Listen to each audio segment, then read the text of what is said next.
ਬਿਸਮਿਲ੍ਲਾ ਰਹਿਮਾਨ ਰਹੀਮ ਤੇ ਅਸਲਾਮ ਵਾਲੇਕਮ। ਅੱਜ ਦੇ ਪੰਜਾਬੀ ਵੀਲੌਗ 'ਚ ਸੱਜਣਾ ਮਿੱਤਰਾਂ ਭੈਣਾਂ ਭਰਾਵਾਂ ਮਾਵਾਂ ਤੇ ਬਜ਼ੁਰਗਾਂ ਨੂੰ ਜੀ ਆਇਆਂ ਨੂੰ। ਅੱਜ ਤੁਹਾਡੇ ਸਾਹਮਣੇ 3-4 ਗੱਲਾਂ ਰੱਖਣੀਆਂ ਨੇ। ਜਿਹੜੀ ਪਹਿਲੀ ਗੱਲ ਤੁਹਾਡੇ ਸਾਹਮਣੇ ਰੱਖਾਂਗੇ ਉਹ ਰੱਖਾਂਗੇ ਅੱਜ ਦਾ ਕਿਸਾਨ ਤੇ ਨੂਨ ਲੀਗ। ਨੂਨ ਲੀਗ ਦੀ ਹਕੂਮਤ ਨੇ, ਜਿਹਨੂੰ ਇਸ ਵੇਲੇ ਚੀਫ ਮਿਨਿਸਟਰ ਬਾਜੀ ਮਰੀਮ ਚਲਾ ਰਹੀ ਹੈ, ਉਹਨੇ ਪੰਜਾਬ ਦੇ ਵਿੱਚ ਗੰਦਮ ਦੀ ਜਿਹੜੀ ਸਰਕਾਰੀ ਕੀਮਤ ਰੱਖੀ ਹੈ ਉਹ 3,900 ਰੁਪਈਆ ਰੱਖਿਆ। 3900 ਰੁਪਈਆ। ਹਾਂਜੀ, ਪਿਛਲੇ ਸਾਲ ਵੀ ਇਹ 3900 ਰੁਪਈਆ ਹੀ ਇਹਦੀ ਗੰਦਮ ਦੀ ਕੀਮਤ ਸੀ। ਹੁਣ ਤੁਸੀਂ ਵੇਖੋ ਵੀ ਪਿਛਲੇ 1.5 ਸਾਲ ਦੇ ਵਿੱਚ ਇਮਰਾਨ ਖਾਨ ਦੀ ਹਕੂਮਤ 1.5-2 ਸਾਲਾਂ ਜਿਹੜੀ ਸੁੱਟ ਕੇ ਤੇ ਇਹ ਸਾਰੇ ਚੋਰ ਬਾਜ਼ਾਰੀ ਕੀਤੀ ਗਈ। ਇਮਰਾਨ ਖਾਨ ਦੇ ਆਖਰੀ ਦਿਨਾਂ 'ਚ ਆਟੇ ਦਾ ਫੀ ਕਿਲੋ ਜਿਹੜਾ ਸੀ ਉਹ 45 ਤੋਂ 50 ਰੁਪਈਏ ਸੀ, ਤਕਰੀਬਨ 40 ਵੀ ਲੱਭਦਾ ਸੀ, ਕਿਤੇ 40 ਤੋਂ 50 ਦੇ ਵਿੱਚ ਤੁਸੀਂ ਲਾ ਲਓ, 45 ਵੀ ਲੱਭਦਾ ਸੀ, 50 ਵੀ ਲੱਭਦਾ ਸੀ। ਜੇ ਉਹਨੂੰ ਤੁਸੀਂ 50 ਰੁਪਈਏ ਵੀ ਲਾਓ ਤੇ ਇਸ ਵੇਲੇ ਆਟੇ ਦਾ ਰੇਟ ਹੈ, ਆਟੇ ਦਾ ਮੁੱਲ ਹੈ ਇਸ ਵੇਲੇ 150 ਰੁਪਈਏ ਫੀ ਕਿਲੋ। ਹਾਂਜੀ, 50 ਰੁਪਈਏ ਇਮਰਾਨ ਖਾਨ ਦੀ ਹਕੂਮਤ 'ਚ ਲੱਭਦਾ ਸੀ ਤੇ ਇਸ ਵੇਲੇ 150 ਰੁਪਈਏ ਲੱਭਣ ਡਿਆ, ਜਿਹਨੂੰ ਪੰਜਾਬੀ 'ਚ ਅਸੀਂ 150 ਵੀ ਆਖਦੇ ਹਾਂ। ਤੇ ਇਹ 150 ਰੁਪਈਏ ਕਿਲੋ ਆਟੇ ਦਾ ਮਤਲਬ ਹੈ 3 ਗੁਣਾ ਕੀਮਤ ਹੋ ਗਈ। ਪਰ ਕਿਸਾਨ ਦੇ ਕੋਲੋਂ ਅਸੀਂ ਬਜ਼ਿੱਦ ਹੈ ਕਿ ਅਸੀਂ 3900 ਰੁਪਈਏ ਤੇ ਹੀ ਮੰਨ ਲੈਣੀ ਹੈ। ਹੁਣ 150 ਰੁਪਈਏ ਕਿਲੋ ਅਗਰ ਆਟਾ ਹੋਵੇ ਤੇ ਤੁਸੀਂ ਆਪ ਹਿਸਾਬ ਲਾਓ ਵੀ ਮਣ ਆਟੇ ਦਾ ਰੇਟ ਕੀ ਨਿਕਲਦਾ। ਮਣ ਆਟੇ ਦਾ ਰੇਟ ਜਿਹੜਾ ਉਹ ਸਿੱਧਾ 6000 ਰੁਪਈਆ ਨਿਕਲਦਾ ਹੈ। ਤੇ 6000 ਰੁਪਈਆ ਜੇ ਆਟੇ ਦੀ ਕੀਮਤ ਹੈ ਤੇ ਮੈਨੂੰ ਦੱਸੋ 3900 ਦੇ ਉੱਤੇ ਕਿਸਾਨ ਜਿਹੜਾ ਹੈ 3900 ਦੇ ਉੱਤੇ ਉਹ ਕਿਸ ਤਰੀਕੇ ਨਾਲ ਆਪਣੀ ਗੰਦਮ ਵੇਚਦਾ।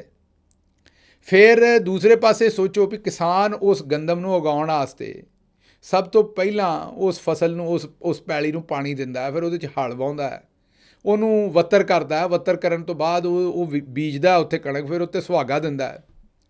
ਇਹ ਹੁਣ ਜਿਸ ਵੇਲੇ ਪਾਣੀ ਲਾਉਣਾ ਹੈ ਉਦੋਂ ਵੀ ਉਹ ਰੁਪਈਏ ਲਾਵੇ, ਉਹਦੇ ਉੱਤੇ ਡੀਜ਼ਲ ਪਾਵੇ ਇੰਜਣ ਦੇ ਵਿੱਚ। ਨਹਿਰਾਂ ਦਾ ਪਾਣੀ ਤਾਂ ਤੁਹਾਨੂੰ ਪਤਾ ਹੀ, ਹੁਣ ਕਣਕ ਬੀਜਣ ਦੇ ਵੇਲੇ ਤਾਂ ਵੈਸੇ ਵੀ ਨਹੀਂ ਲੱਭਦਾ। ਇਸ ਵੇਲੇ ਤਾਂ ਪਾਣੀ ਪੀਣ ਨੂੰ ਨਹੀਂ ਲੱਭਣ ਡਿਆ ਪਿੰਡਾਂ ਦੇ ਵਿੱਚ, ਤੇ ਕਣਕ ਬੀਜਣ ਨੂੰ ਲੋਕਾਂ ਨੂੰ ਕੀ ਪਾਣੀ ਲੱਭਣਾ। ਉਹ ਵੀ ਪਾਣੀ ਕੋਈ ਪੀਟਰ ਇੰਜਣ 'ਚ ਪਾਏਗਾ, ਕੋਈ ਟਰੈਕਟਰ ਦੇ ਨਾਲ ਲਾਏਗਾ, ਉਹ ਆਪਣਾ ਪਟਾ ਲਾ ਕੇ ਟਿਊਬਵੈੱਲ ਚਲਾਏਗਾ ਜਾਂ ਪੀਟਰ ਇੰਜਣ 'ਚ ਪਾਏਗਾ। ਉਹਨੂੰ ਵੈਸੇ ਤਾਂ ਮੇਰਾ ਖਿਆਲ ਪੀਟਰ ਇੰਜਣ ਉਹਨੂੰ ਨਹੀਂ ਆਉਂਦੇ, ਉਹਦਾ ਨਾਂ ਸ਼ਾਇਦ ਫੀਡਰ ਇੰਜਣ ਹੁੰਦਾ ਹੈ, ਲੇਕਿਨ ਅਸੀਂ ਪੰਜਾਬੀ ਜਿਹੜੇ ਉਹਨੂੰ ਪੀਟਰ ਇੰਜਣ ਹੀ ਆਖਦੇ ਹਾਂ, ਕਿਸੇ ਪੀਟਰ ਦੇ ਨਾਂ 'ਤੇ ਰੱਖ ਦਿੱਤਾ ਅਸੀਂ ਉਹਨੂੰ। ਬਹਰਹਾਲ ਉਹ ਪਾਣੀ ਕੱਢਣ ਵਾਸਤੇ ਵੀ ਉਹਦੇ ਵਿੱਚ ਡੀਜ਼ਲ ਪਾਉਣਾ ਪਏਗਾ। ਫਿਰ ਹਲ ਵਾਹੇਗਾ ਅਤੇ ਉਹ ਟਰੈਕਟਰ 'ਚ ਡੀਜ਼ਲ ਪਾਏਗਾ, ਉਹਦਾ ਖਰਚਾ ਅਲੱਗ ਦੇਏਗਾ। ਫਿਰ ਉਸ ਤੋਂ ਬਾਅਦ ਜਿਸ ਵੇਲੇ ਸੁਹਾਗਾ ਮਾਰੇਗਾ ਅਤੇ ਫਿਰ ਬੀਜੇਗਾ, ਅਤੇ ਫਿਰ ਇਹਨਾਂ ਸਾਰੇ ਕੰਮਾਂ ਦੇ ਵਿੱਚ ਜ਼ਿਮੀਂਦਾਰ ਦਾ ਰੁਪਈਆ ਹੀ ਲੱਗਣਾ। ਫਿਰ ਬੀਜ ਜਿਹੜਾ ਉਹ ਵੀ ਜ਼ਾਹਿਰ ਹੈ ਨਾਲ ਖਾਦ ਦੀਆਂ ਬੋਰੀਆਂ ਪਾਏਗਾ, ਕੋਈ ਕਣਕ ਬੀਜਦਿਆਂ ਹੋਇਆਂ ਵੀ, ਅਤੇ ਥੱਲੇ ਉੱਤੇ ਕੋਈ DAP ਪਾਏਗਾ, ਕੋਈ ਦੂਜੀ ਖਾਦ ਪਾਏਗਾ। ਅਤੇ ਉਸ ਤੋਂ ਬਾਅਦ ਫਿਰ ਜਿਸ ਵੇਲੇ ਕਣਕ ਉੱਗ ਪਏਗੀ ਅਤੇ ਨਵਾਂ ਕੰਮ ਸ਼ੁਰੂ ਹੋ ਜਾਏਗਾ। ਸਪਰੇਵਾਂ ਸ਼ੁਰੂ ਹੋ ਜਾਂਦੀਆਂ ਨੇ ਅੱਜ ਕੱਲ੍ਹ, ਤੁਹਾਨੂੰ ਪਤਾ, ਉਹ ਵੀ ਰੁਪਈਆਂ ਦੀਆਂ ਆਉਣੀਆਂ ਨੇ। ਹੁਣ ਮੈਨੂੰ ਸਿਰਫ ਤੁਸੀਂ ਇਹ ਦੱਸ ਦਿਓ ਵੀ ਪਿਛਲੇ 2 ਸਾਲਾਂ ਦੇ ਵਿੱਚ ਕਿਹੜੀ ਸ਼ੈ ਜਿਹੜੀ 3900 ਤੇ ਰਹਿ ਗਈ ਹੈ। ਕੋਈ ਇੱਕ ਸ਼ੈ ਦੱਸੋ ਵੀ ਜਿਹਦਾ ਮੁੱਲ ਉਹ ਹੀ ਰਹਿ ਗਿਆ ਜਿਹੜਾ 2 ਸਾਲ ਪਹਿਲੇ ਸੀ ਜਾਂ ਸਾਲ ਪਹਿਲੇ ਸੀ। ਅਤੇ ਫਿਰ ਕਿਸਾਨ ਗੰਦਮ ਕਿਉਂ ਤੁਹਾਨੂੰ 3900 ਰੁਪਈਏ 'ਤੇ ਦੇਵੇ ਬਈ? ਉਹ ਕਿਸ ਤਰੀਕੇ ਨਾਲ ਪੂਰਾ ਕਰੇ? ਕੀ ਉਹਨੂੰ ਜਿਹੜਾ ਬੀ ਲੱਭਣਾ ਉਹ ਉਸੇ ਰੇਟ 'ਤੇ? ਕੀ ਉਹਨੂੰ ਜਿਹੜਾ ਡੀਜ਼ਲ ਤੁਸੀਂ ਦੇਣ ਡਏ ਜੇ ਪਾਣੀ ਪਾਉਣ ਵਾਸਤੇ, ਜਿਹੜੀ ਉਹਨੇ ਆਪਣੇ ਫਸਲ ਨੂੰ ਪਾਣੀ ਦੇਣਾ ਉਹ ਡੀਜ਼ਲ ਹੀ ਇਸਤੇਮਾਲ ਹੋਣਾ? ਜਾਂ ਜਿਹੜਾ ਹਲ ਵਾਹੁੰਦਾ ਹੈ, ਸੁਹਾਗਾ ਮਾਰਦਾ, ਉਹ ਮੈਨੂੰ ਦੱਸੋ, ਉਹ ਜਿਹੜਾ ਉਹ 'ਚ ਡੀਜ਼ਲ ਲੱਗਣਾ ਹੈ ਉਹ ਤੁਸੀਂ ਮਹਿੰਗਾ ਨਹੀਂ ਕੀਤਾ, ਉਹਨੂੰ ਉਸੇ ਰੇਟ 'ਤੇ ਦੇਣ ਡਏ ਹੋ? ਜਾਂ ਜੇ ਉਹਨੇ ਬਿਜਲੀ ਵੀ ਇਸਤੇਮਾਲ ਕਰਨੀ ਹੈ ਟਿਊਬਵੈੱਲ ਵਾਸਤੇ ਤੇ ਉਸੇ ਰੇਟ 'ਤੇ ਦੇਣ ਡਏ ਜੇ? ਫਿਰ ਸਪਰੇਅ ਦਾ ਉਹੀ ਰੇਟ ਹੈ। ਫਿਰ ਬਾਕੀ ਜਿਹੜੀ ਉਹ ਆਪਣੀ ਜ਼ਿੰਦਗੀ ਗੁਜ਼ਾਰਦਾ, ਕਿਉਂਕਿ ਉਹਨੇ ਤਾਂ ਕਣਕ ਵੇਚ ਕੇ ਹੀ ਨਿਆਣੇ ਵੀ ਉੱਥੋਂ ਹੀ ਪੜ੍ਹਾਉਣੇ ਨੇ, ਆਪ ਵੀ ਉੱਥੋਂ ਹੀ ਖਾਣਾ ਹੈ, ਅਤੇ ਉਹਨੇ ਆਪਣਾ ਢਿੱਡ ਵੀ ਭਰਨਾ ਹੈ, ਅਤੇ ਉਹਨੇ ਪੂਰੇ ਪਾਕਿਸਤਾਨ ਦਾ ਢਿੱਡ ਵੀ ਭਰਨਾ। ਅਨਾਜ ਉਹਨੇ ਹੀ ਉਗਾਉਣਾ ਨਾ। ਜੇ ਅਨਾਜ ਨਹੀਂ ਉਗਾਏਗਾ ਤਾਂ ਮੁਲਕ ਦੇ ਵਿੱਚ ਤਾਂ ਅਫਰਾ ਤਫਰੀ ਪੈ ਜਾਏਗੀ। ਇਹਨੂੰ ਆਉਂਦੇ ਨੇ ਅੱਜ ਕੱਲ੍ਹ ਫੂਡ ਸਿਕਿਉਰਿਟੀ, ਇੱਕ ਬਹੁਤ ਵੱਡਾ ਖਤਰਾ ਬਣਿਆ ਹੋਇਆ ਹੈ ਪੂਰੀ ਦੁਨੀਆ ਵਾਸਤੇ, ਕਿਉਂਕਿ ਆਬਾਦੀ ਜ਼ਿਆਦਾ ਹੋ ਗਈ ਹੈ ਅਤੇ ਖੁਰਾਕ ਘੱਟ ਹੈ। ਅਤੇ ਸਾਨੂੰ ਇਹ ਦੱਸਿਆ ਜਾਂਦਾ ਹੈ ਕਿ ਚੌਧਰੀ ਨਿਜ਼ਾਮਦੀਨ ਨੇ ਫੂਡ ਸਿਕਿਉਰਿਟੀ 'ਤੇ ਵੀ ਤਵੱਜੋ ਦਿੱਤੀ ਹੈ ਵੀ ਗਜ਼ਾ ਘੱਟ ਗਈ ਅਤੇ ਇਹ ਵੀ ਪਾਕਿਸਤਾਨ ਦੀ ਸਲਾਮਤੀ ਵਾਸਤੇ ਖਤਰਾ ਹੈ। ਅਤੇ ਇਹ ਕਰਤੂਤ ਅਸੀਂ ਕਰਨ ਡਏ ਸਲਾਮਤੀ ਦੇ ਖਤਰੇ ਵਾਲੀ ਚੀਜ਼ ਦੇ ਉੱਤੇ। ਪੰਜਾਬ ਹਕੂਮਤ ਇਹ ਕੰਮ ਕਰਨ ਡਈ ਹੈ ਵੀ 3900 ਰੁਪਈਆ। ਸਾਨੂੰ ਇਹ ਪਤਾ ਹੈ ਕਿ ਤੁਸੀਂ ਆਪਣੀ ਕਾਸ਼ਤਕਾਰਾਂ ਦੀ ਹਕੂਮਤ ਨਹੀਂ ਹੋ, ਤੁਸੀਂ ਕਿਸਾਨਾਂ ਦੀ ਹਕੂਮਤ ਨਹੀਂ ਹੋ। ਤੁਹਾਡਾ ਹਮੇਸ਼ਾ ਤੋਂ ਰੁਝਾਨ ਜਿਹੜਾ ਹੈ ਉਹ ਕਾਰੋਬਾਰੀ ਲੋਕਾਂ ਵਾਲੇ ਪਾਸੇ ਹੈ। ਮਿਫਤਾ ਇਸਮਾਈਲ ਨੇ ਇੱਕ ਨਿੱਕਾ ਜਿਹਾ ਟੈਕਸ ਲਾ ਦਿੱਤਾ ਸੀ, ਮੈਨੂੰ ਯਾਦ ਹੈ, ਜਿਹੜੇ ਸਨਅਤਕਾਰ ਸਨ ਜਾਂ ਜਿਹੜੇ ਬਿਜ਼ਨਸਮੈਨ ਸਨ ਉਹਨਾਂ 'ਤੇ, ਅਤੇ ਬੇਨਜ਼ੀਰ ਆਪਣਾ ਮਰੀਮ ਨਵਾਜ਼ ਸਾਹਿਬਾ ਨੇ ਇੱਕ ਟਵੀਟ ਕਰਕੇ ਉਹ ਟੈਕਸ ਉਸ ਵੇਲੇ ਖ਼ਤਮ ਕਰਾਇਆ ਸੀ। ਇੱਕ ਟਵੀਟ ਕੀਤਾ ਸੀ ਤੇ ਉਹ ਟੈਕਸ ਉਸ ਵੇਲੇ ਖਤਮ ਕਰਾਇਆ ਸੀ ਤੇ ਹੁਣ ਚੀਫ ਮਿਨਿਸਟਰ ਸਾਹਿਬ ਆਪ ਬੈਠੇ ਨੇ ਪੰਜਾਬ ਦੇ ਵਿੱਚ ਤੇ ਇਹਨਾਂ ਦੀ ਪੰਜਾਬ ਚੀਫ ਮਿਨਿਸਟਰੀ ਦੇ ਅੰਡਰ ਇਹ ਕੰਮ ਹੋਇਆ ਕਿ ਕਿਸਾਨਾਂ ਵਾਸਤੇ ਗੰਦਮ ਜਿਹੜੀ ਹੈ ਨਾ, ਕਣਕ ਦਾ ਰੇਟ ਜਿਹੜਾ 3900 ਰੁਪਈਆ ਰਹਿ ਗਿਆ। ਹੁਣ ਇਹਦੇ ਨਾਲ ਨਤੀਜਾ ਕੀ ਨਿਕਲੇਗਾ? ਇਹਦੇ ਨਾਲ ਨਤੀਜਾ ਇਹ ਨਿਕਲੇਗਾ ਵੀ ਕਣਕ ਦੇ ਵਿੱਚੋਂ ਤੇ ਕਿਸਾਨ ਨੂੰ ਘਾਟਾ ਪਏਗਾ, ਉਹ ਫਿਰ ਕਣਕ ਨਹੀਂ ਬੀਜੇਗਾ। ਜਦੋਂ ਕਣਕ ਨਹੀਂ ਬੀਜੇਗਾ, ਮਸਲਾ ਉਹਨੇ ਅਗਰ 5 ਕਿੱਲੇ ਵਿੱਚ ਬੀਜਣੀ ਹੈ ਨਿੱਕੇ ਕਿਸਾਨ ਨੇ ਤਾਂ ਇੱਕ ਕਿੱਲਾ ਵਿੱਚ ਬੀਜੇਗਾ। ਜਿਸ ਵੇਲੇ ਉਹ 1 ਕਿੱਲਾ ਬੀਜੇਗਾ ਤੇ ਉਹਦੇ ਵਿੱਚ ਹੋਏਗਾ ਕੀ ਕਿ ਉਹ ਆਪਣਾ ਢਿੱਡ ਤੇ ਭਰ ਲੇਗਾ ਉਸ ਕਿੱਲੇ ਦੇ ਨਾਲ। ਜਿਹੜੀ ਬਾਕੀ ਕਣਕ ਨਹੀਂ ਹੋਏਗੀ, 4 ਕਿੱਲੇ 5 ਕਿੱਲੇ ਜਿਹੜੀ ਉਹਨੇ ਕਣਕ ਬੀਜਣੀ ਸੀ, ਉਹਦੇ ਨਾਲ ਕੀ ਹੋਏਗਾ? ਮੁਲਕ ਦੇ ਵਿੱਚ ਕਣਕ ਦੀ ਜਿਹੜੀ ਪ੍ਰੋਡਕਸ਼ਨ ਹੈ, ਜਿਹੜੀ ਕਣਕ ਦਾ ਝਾੜ ਵੀ ਤੇ ਕਣਕ ਦੀ ਜਿਹੜੀ ਪੈਦਾਵਾਰ ਹੈ ਉਹ ਵੀ ਘੱਟ ਹੋਏਗੀ। ਜਿਸ ਵੇਲੇ ਪੈਦਾਵਾਰ ਘੱਟ ਹੋਏਗੀ ਤੇ ਫਿਰ ਕੀ ਹੋਏਗਾ? ਕਣਕ ਦਾ ਮੁੱਲ ਵਧੇਗਾ, ਮੰਗ ਵਧੇਗੀ, ਡਿਮਾਂਡ ਜ਼ਿਆਦਾ ਹੋਏਗੀ। ਤੇ ਇਕਨੋਮਿਕਸ ਦਾ ਬੁਨਿਆਦੀ ਅਸੂਲ ਹੈ, ਡਿਮਾਂਡ ਹਾਈ ਹੈ ਤੇ ਪ੍ਰਾਈਸ ਨੇ ਆਪੇ ਹਾਈ ਹੋ ਜਾਣਾ ਹੈ। ਔਰ ਇਹ ਤੇ ਹੈ ਵੀ ਜ਼ਰੂਰੀਆਤ ਜ਼ਿੰਦਗੀ ਦੀ ਸਭ ਤੋਂ ਬੁਨਿਆਦੀ ਚੀਜ਼, ਇਹਦੇ ਤੇ ਇੰਜ ਡਿਮਾਂਡ ਉੱਤੇ ਗਈ ਤੇ ਪ੍ਰਾਈਸ ਨਾਲ ਹੀ ਜਾਣੀ ਹੈ। ਇੱਥੇ ਤੇ ਕੋਈ ਆਧਾਰ ਵੀ ਨਹੀਂ ਹੋਣਾ। ਜਿਸ ਵੇਲੇ ਕੀਮਤ ਉੱਤੇ ਜਾਏਗੀ, ਮੁਲਕ ਦੇ ਵਿੱਚ ਇੱਕ ਤੇ ਅਫਰਾ ਤਫਰੀ ਪਏਗੀ ਤੇ ਦੂਜੇ ਪਾਸੇ ਬਾਹਰੋਂ ਕਣਕ ਮੰਗਵਾਉਣੀ ਪਏਗੀ। ਜਿਸ ਵੇਲੇ ਬਾਹਰੋਂ ਕਣਕ ਮੰਗਵਾਓਗੇ ਤੇ ਉਹ ਜਿਹੜੀ ਅੱਜ ਜ਼ਿਮੀਂਦਾਰ ਨੂੰ ਤੁਸੀਂ 4000 ਦੇਣ ਤੇ ਤਿਆਰ ਨਹੀਂ, ਮਤਲਬ 3900 ਤੇ ਲੈ ਰਹੇ ਹੋ, ਤੇ ਉੱਥੇ ਤੁਸੀਂ ਪਤਾ ਨਹੀਂ ਫਿਰ 15000 ਰੁਪਈਆ ਦੇ ਕੇ ਤੇ ਮਣ ਖਰੀਦੋਗੇ ਜਾਂ 10000 ਰੁਪਈਆ, ਉਹ ਵੀ ਡਾਲਰਾਂ 'ਚ, ਤੇ ਉਹ ਵੀ ਕਿਸੇ ਹੋਰ ਮੁਲਕ ਨੂੰ, ਤੇ ਕਿਸੇ ਹੋਰ ਮੁਲਕ ਦੇ ਕਿਸਾਨ ਨੂੰ ਖੁਸ਼ਹਾਲ ਕਰੋਗੇ ਤੇ ਆਪਣੇ ਮੁਲਕ ਦੇ ਕਿਸਾਨ ਨੂੰ ਖੁਸ਼ਹਾਲ ਕਰਦਿਆਂ ਤੁਹਾਨੂੰ ਮੌਤ ਪੈਂਦੀ ਹੈ। ਮਤਲਬ ਜ਼ਿਮੀਂਦਾਰ ਵਾਸਤੇ, ਕਿਸਾਨ ਵਾਸਤੇ ਕਦੇ ਨਹੀਂ ਸੋਚਣਾ, ਇਹ ਸੋਚਣਾ ਕਿ ਬਸ ਇਹਨੂੰ ਲੁੱਟ ਲਓ ਕਿਸੇ ਤਰੀਕੇ ਨਾਲ।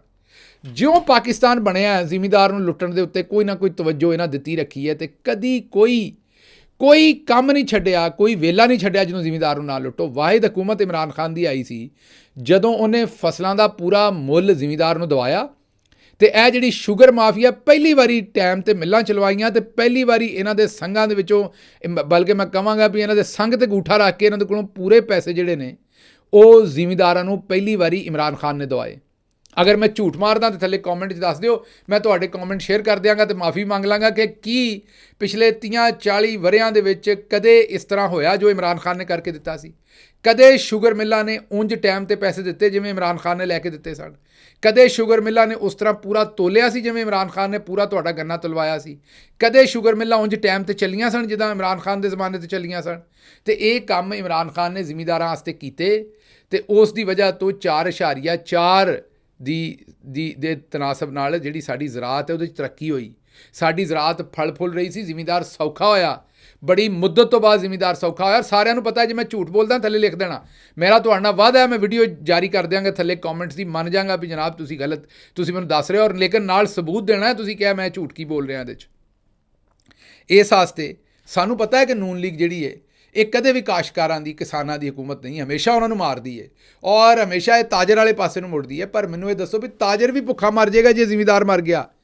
ਤਾਜਰ ਵੀ ਜਿਹੜੀ ਸ਼ੈ ਬਣਾਉਂਦਾ ਹੈ, ਜੇ ਉਹ ਕਾਟਨ ਬਣਾਉਂਦਾ ਹੈ ਤਾਂ ਉਹ ਕਪਾਹ ਦੇ ਵਿੱਚੋਂ ਹੀ ਉਹਨੇ ਬਣਾਉਣੀ ਹੈ ਨਾ। ਹਰ ਸ਼ੈ ਤਾਜਰ ਦੀ ਵੀ ਜਿਹੜੀ ਉਹ ਇੱਥੋਂ ਹੀ ਨਿਕਲਦੀ ਹੈ।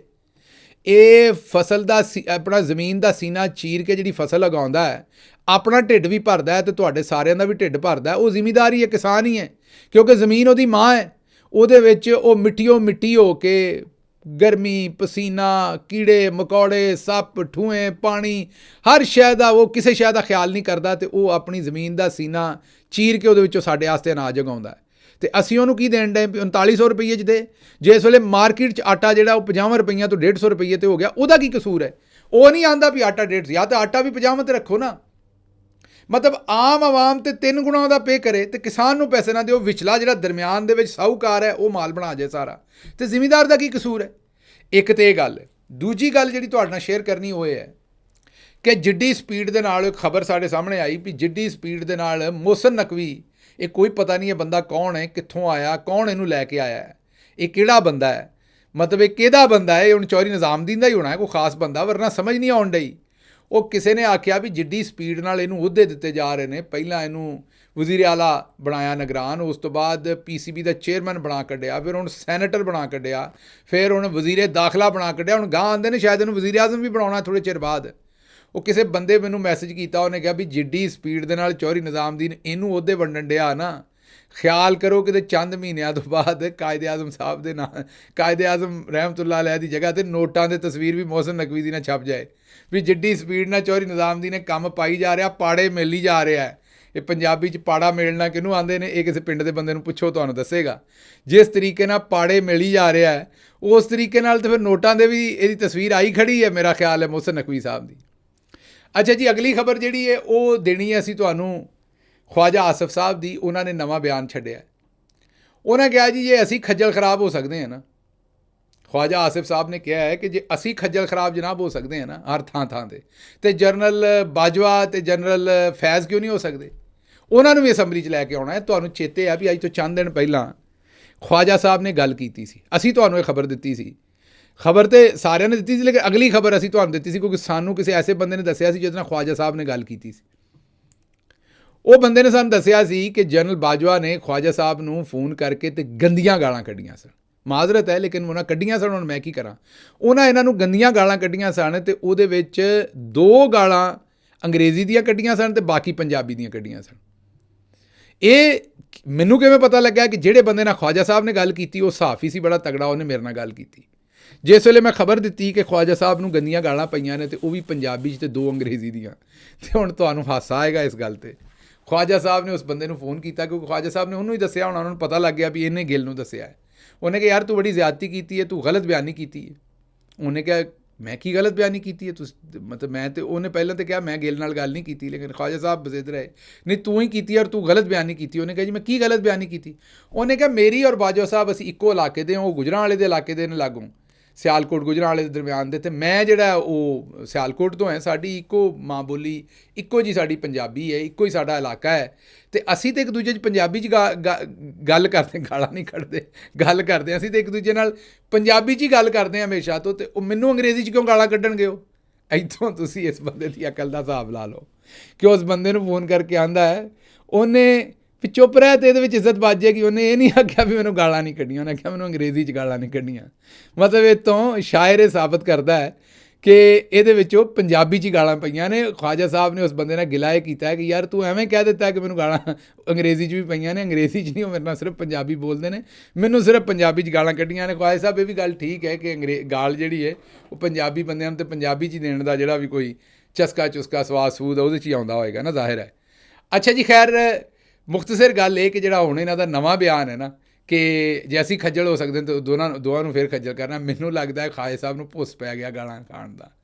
ਇਹ ਗਾਲਾਂ ਨਹੀਂ ਘਿਓ ਦੀਆਂ ਨਾਲਾਂ ਸਮਝਣ ਲੱਗੇ ਨੇ ਅਤੇ ਇਹਨਾਂ ਦਾ ਫਿਰ ਦਿਲ ਕਰਦਾ, ਸ਼ਾਇਰ ਫਿਰ ਚਾਹੁੰਦਾ ਹੈ, ਸ਼ਾਇਰ ਇੱਥੇ ਦੁਬਾਰਾ ਚਾਹ ਰਿਹਾ ਹੈ ਕਿ ਦੁਬਾਰਾ ਬਾਜਵਾ ਸਾਹਿਬ ਫੋਨ ਕਰਨ ਅਤੇ ਇਸ ਵਾਰੀ ਫਿਰ ਹੋ ਸਕਦਾ ਉਹ ਸਾਰੀਆਂ ਅੰਗਰੇਜ਼ੀ 'ਚ ਕੱਢਣ, ਅਤੇ ਇਸ ਲਈ ਖਵਾਜਾ ਸਾਹਿਬ ਨੇ ਇਸ ਵਾਰੀ ਜਾਣ ਕੇ ਲਫ਼ਜ਼ ਖੱਜਲ ਇਸਤੇਮਾਲ ਕੀਤਾ ਹੈ। ਰਾਜਾ ਆਪਣਾ ਜਿਹੜਾ ਹੈ ਨਾ ਖਵਾਜਾ ਸਾਹਿਬ, ਉਹਨਾਂ ਨੇ ਜਾਣ ਕੇ ਲਫ਼ਜ਼ ਖੱਜਲ ਇਸਤੇਮਾਲ ਕੀਤਾ, ਉਹਨਾਂ ਪੰਜਾਬੀ ਦਾ ਲਫ਼ਜ਼ ਇਸਤੇਮਾਲ ਕੀਤਾ ਹੈ ਕਿ ਤਾਂ ਕਿ ਬਾਜਵਾ ਸਾਹਿਬ ਜਿਹੜੇ ਨੇ ਹੁਣ ਫਿਰ ਪੰਜਾਬੀ 'ਚ ਗਾਲਾਂ ਕੱਢਣ, ਦੂਸਰੇ ਪਾਸੇ ਨਾ ਕੱਢਣ। ਲਓ ਫਿਰ ਮੈਨੂੰ ਹੁਣ ਇਜਾਜ਼ਤ ਦਿਓ ਅਤੇ ਰੱਬ ਰਾਖਾ।